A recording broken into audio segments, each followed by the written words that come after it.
On the 24th of February 2022, Russia launched an all-out invasion of Ukraine.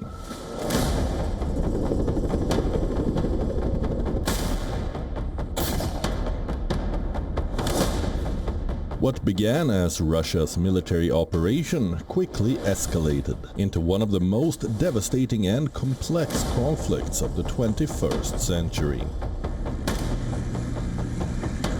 But the Russian tanks' march towards Kyiv was halted. It met stiff resistance from the Ukrainian troops. Russia soon recalibrated its strategy with focus on Ukraine's east, which broadly refers to Donetsk and Luhansk, where Russian-backed separatists held significant territory before the invasion. Over the last 3 years, the war did not only alter the course of history for both nations, but it also has profound implications for global security.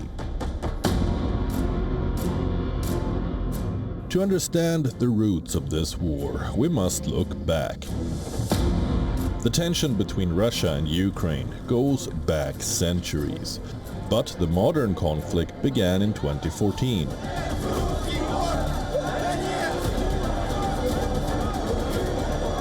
After Ukraine's pro-Russian president Viktor Yanukovych was ousted during the Euromaidan protests. Russia annexed Crimea, a move that was widely condemned by the international community.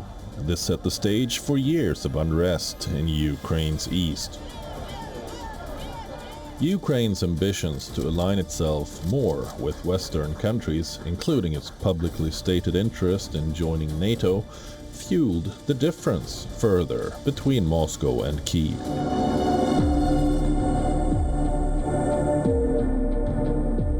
By 2021, Russian troops began massing along Ukraine's border. Despite diplomatic talks, there was no resolution. On the 24th of February 2022, Russia's military moved in, launching simultaneous strikes on major Ukrainian cities, including the capital, Kyiv.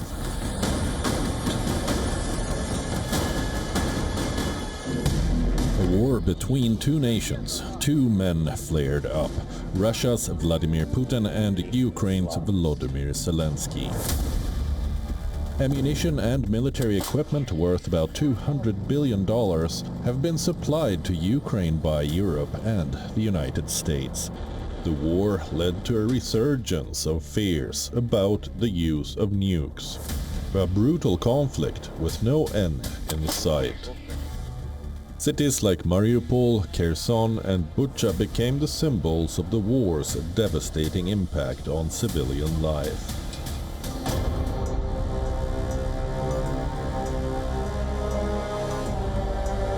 Since the onset of Russia's invasion of Ukraine in 2022, European nations have rallied to support Kyiv. Collectively, the European Union and its member states have provided close to $73 billion in financial, humanitarian and military assistance.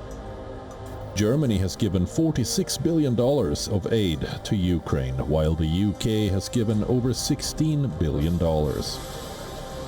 Whereas the United States has reportedly spent aid worth $175 billion since the invasion. This aid has been crucial in sustaining Ukraine's defense efforts.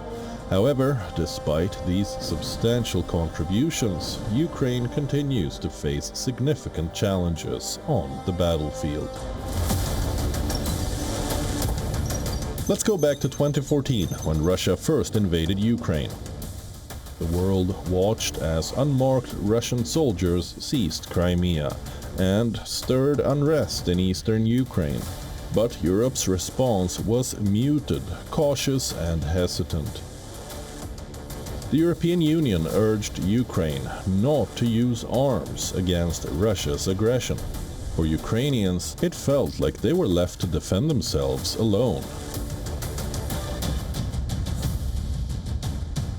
Europe's hesitation wasn't just about diplomacy. It revealed deeper issues: no unified military power, dependence on NATO, and political divisions. Experts say Europe's energy dependence on Russia and fear of provoking Moscow held them back. During Ukraine's Euromaidan revolution, Europe was careful not to appear as if it was leading the protests. The aim was to show respect for Ukraine's sovereignty, but in doing so, Europe showed what many experts call a restraint.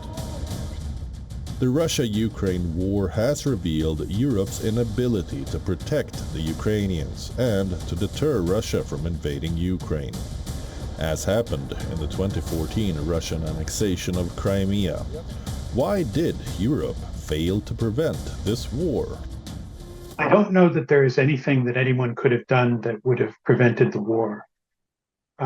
Russia has been trying ever since the collapse of the Soviet Union to exercise some level of control over the policies and decisions coming out of the governments of the newly independent states, in particular Ukraine. Having Ukraine as at least a friendly nation is perceived as a vital national interest to the Russian government. And when Ukraine charted a more independent course that brought it closer to joining Euro-Atlantic institutions, this was unacceptable to Russia. Russia chose to express its concerns about this through the use of military force, which should be unacceptable to the rest of the world. On the 18th of February, US and Russian officials met in Riyadh for the most significant talks to date on ending the war in Ukraine. The two sides were expected to discuss ways to end the conflict in Ukraine. An unprecedented moment when the Americans met the Russians after 3 years in Riyadh. The conversation could pave the way for a summit between US President Donald Trump and Russian President Vladimir Putin. Ukrainian President Volodymyr Zelensky, on the other hand, has dismissed the US-Russia talks taking place without him. Україна не братиме, Україна про це нічого не знала, а Україна розцінює будь-які переговори про Україну без України,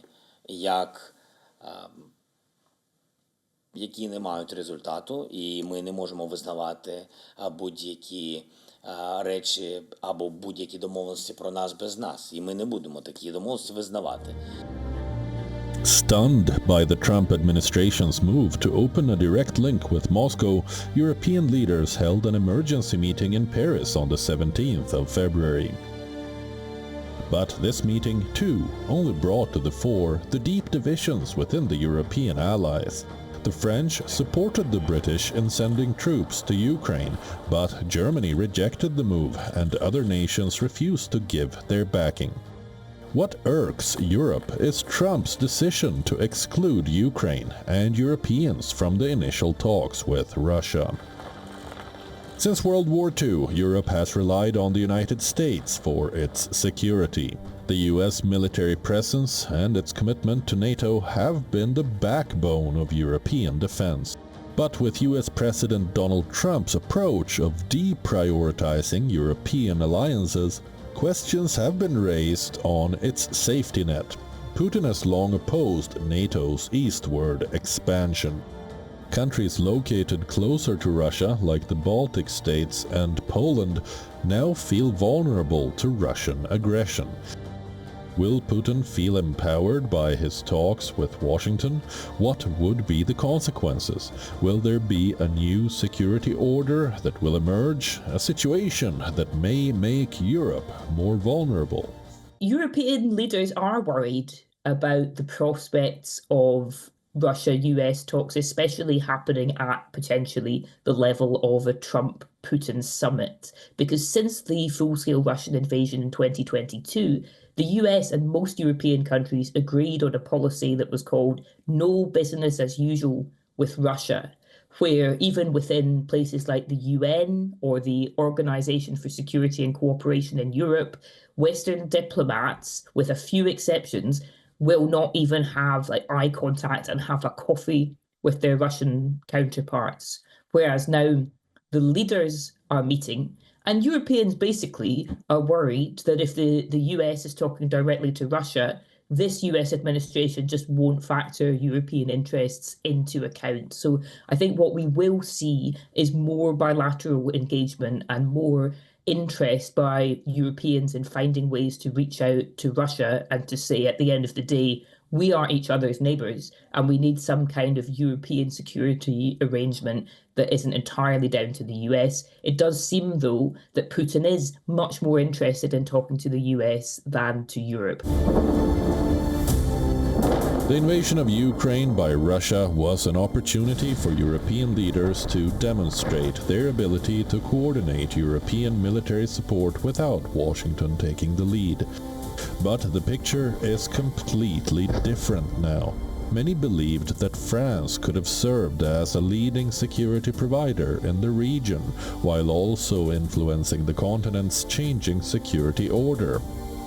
But Emmanuel Macron's approach to Moscow since the invasion has been defined by his pursuit of various diplomatic coups. German Chancellor Olaf Scholz has been widely criticized for his slow and awkward response to the Ukraine crisis. In December last year, Russia's ambassador to the UK, Andrei Kelin, said that the war in Ukraine could have ended 2 years ago if then British Prime Minister Boris Johnson had not thrown his support behind Kyiv. For 3 years, many European leaders have been scrambling to broker a ceasefire. Even now, European leaders at the emergency summit failed to agree on key issues, including sending troops to Ukraine to monitor a possible peace deal. For some 20 years after regaining its independence in 1991, Ukraine wavered in how far to take its relationship with the North Atlantic Treaty Organization, or NATO, a military alliance of 30 countries in Europe and North America.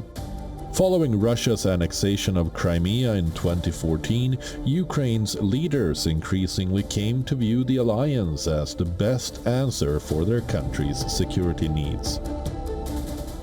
The hope of joining NATO is a central part of Ukraine's plan to secure its future within the European Union. Russia has consistently opposed the idea of Ukraine becoming a member, fearing it would bring NATO forces too close to its borders. However, NATO promised eventual membership to Ukraine since 2008. This invite has met with criticism from Russia, which wants NATO to disavow its promise to Ukraine.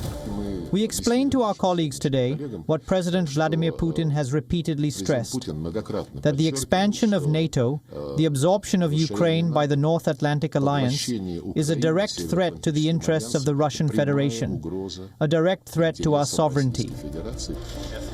Even US President Donald Trump has termed Ukraine's addition to NATO as not practical.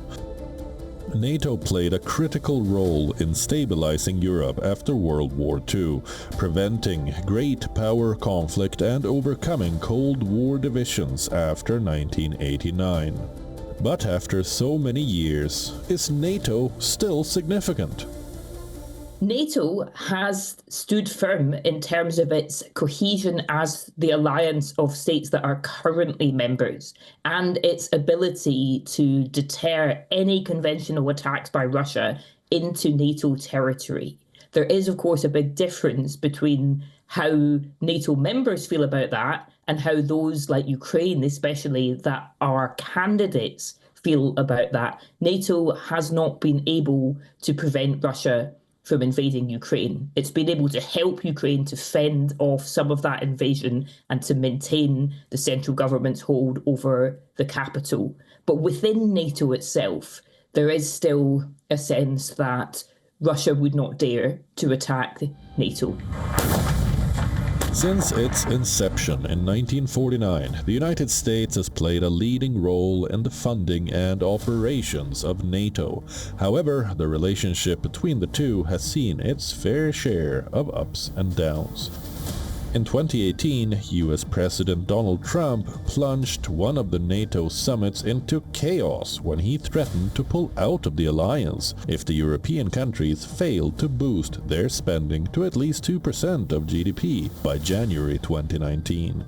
Fast forward to 2024, Trump once again asserts that the US will 100% remain in NATO under his leadership if he gets re-elected, as long as the European countries play fair. Because what I'm saying is that's a form of negotiation.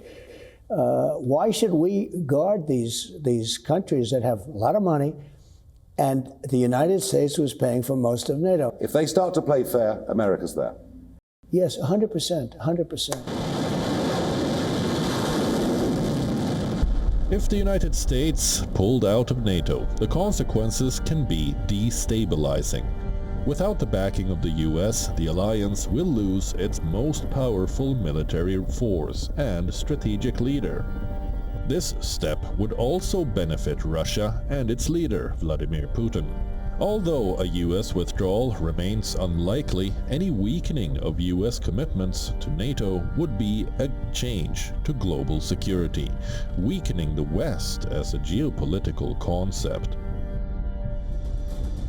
As the Russia-Ukraine war drags into its fourth year, Europe still struggles to respond decisively.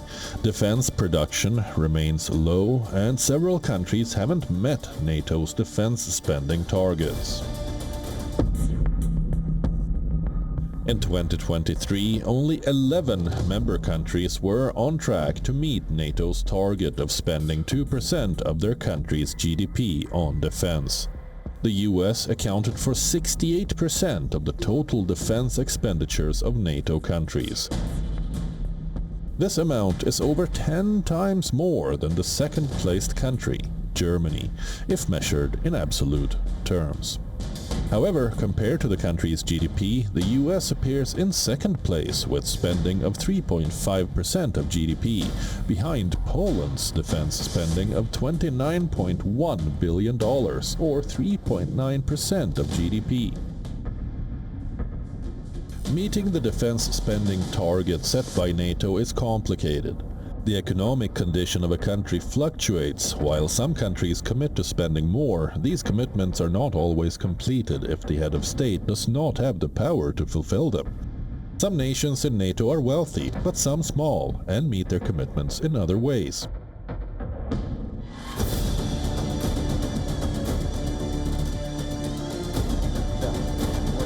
President Vladimir Putin is set to become the longest-serving leader of Russia since the 18th century.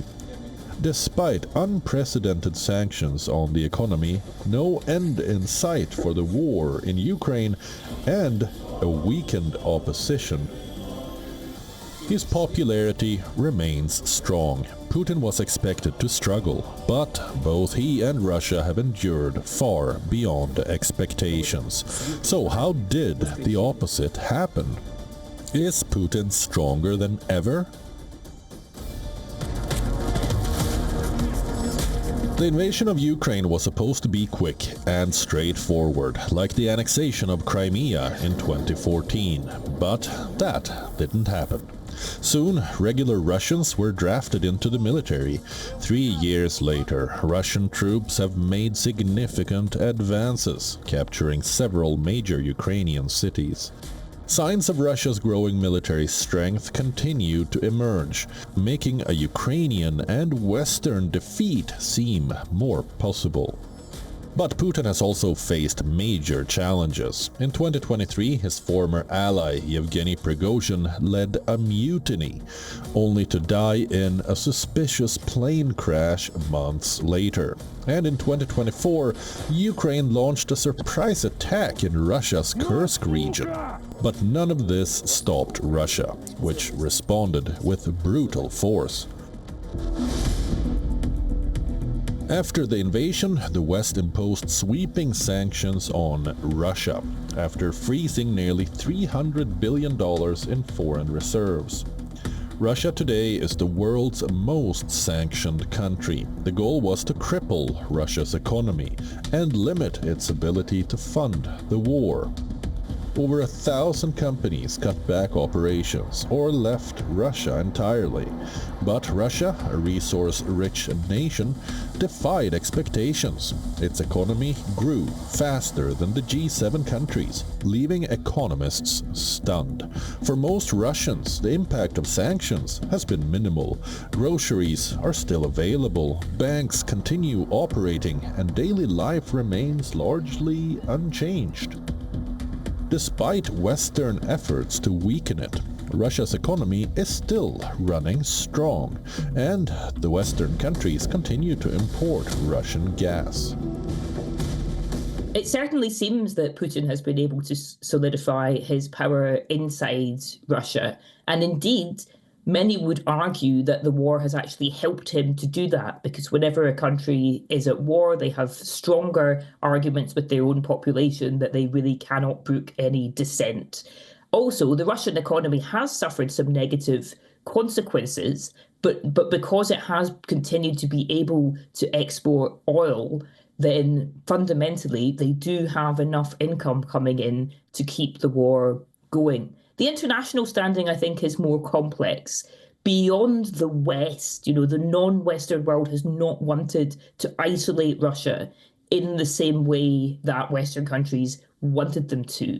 But I think there is also cynicism about Russia elsewhere. It's not that people 100% believe the Russian narrative, but that many in places like the Middle East or Africa or Asia say, well, all of the big powers are problematic, and we don't think Russia is unique in being a cynical power-grabbing actor. After nearly 3 years of war, Ukraine is facing a new reality, one where its position is becoming weaker, both on the battlefield and in global diplomacy. Ukraine was not a part of the recent peace negotiation talks between the US and Russia, mediated by Saudi Arabia. And Zelensky has little choice but to accept that peace talks are being shaped without Ukraine leading the way. On the ground, Ukraine's army is struggling to hold its defensive lines.